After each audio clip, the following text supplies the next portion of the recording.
അത്തം പിറന്നതോടെ മലയാളിയുടെ മുറ്റങ്ങളിൽ പൂക്കളം ഒരുങ്ങിത്തുടങ്ങി.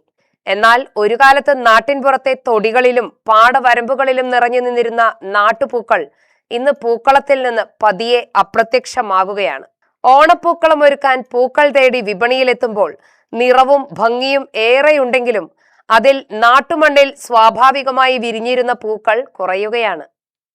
തുമ്പപ്പൂവും കാക്കപ്പൂവും മുക്കുറ്റിയും തെച്ചിയും കൃഷ്ണകിരീടവും ചെമ്പരത്തിയും അരളിയും കൊങ്ങിണിപ്പൂവും ഉൾപ്പെടെ ഒരു കാലത്ത് ഓണപ്പൂക്കളത്തിന്റെ അവിഭാജ്യ ഘടകങ്ങളായിരുന്ന നിരവധി പൂക്കൾ ഇന്ന് വീടുകളുടെയും പറമ്പുകളുടെയും പരിസരങ്ങളിൽ അപൂർവ കാഴ്ചയായി മാറുകയാണ്.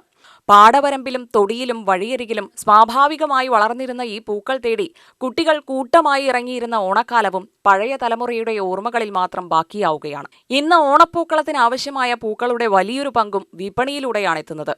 ചെണ്ടുമല്ലി, ജമന്തി, അരളി, റോസ്, മുല്ല തുടങ്ങിയവയ്ക്കൊപ്പം അയൽ സംസ്ഥാനങ്ങളിൽ നിന്ന് മറ്റു പ്രദേശങ്ങളിൽ നിന്നുമുള്ള പൂക്കളും വിപണിയിൽ സജീവമാണ്. നിറങ്ങളുടെ വൈവിധ്യം പൂക്കളത്തെ കൂടുതൽ മനോഹരമാക്കുമ്പോഴും നാട്ടുപൂക്കളുടെ സാന്നിധ്യം കുറഞ്ഞു വരുന്നതാണ് ശ്രദ്ധേയമാകുന്നത്.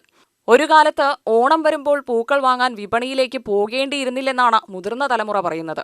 വീടിന്റെ പരിസരത്തും പറമ്പിലും പാടവരമ്പിലുമെല്ലാം പൂക്കൾ സുലഭമായിരുന്നു. കുട്ടികൾ പുലർച്ചെ കൂട്ടമായി ഇറങ്ങി പൂക്കൾ ശേഖരിച്ചാണ് പൂക്കളം ഒരുക്കിയിരുന്നത്. ഇന്ന് ആ പതിവ് പല വീടുകളിലും ഇല്ലാതായി.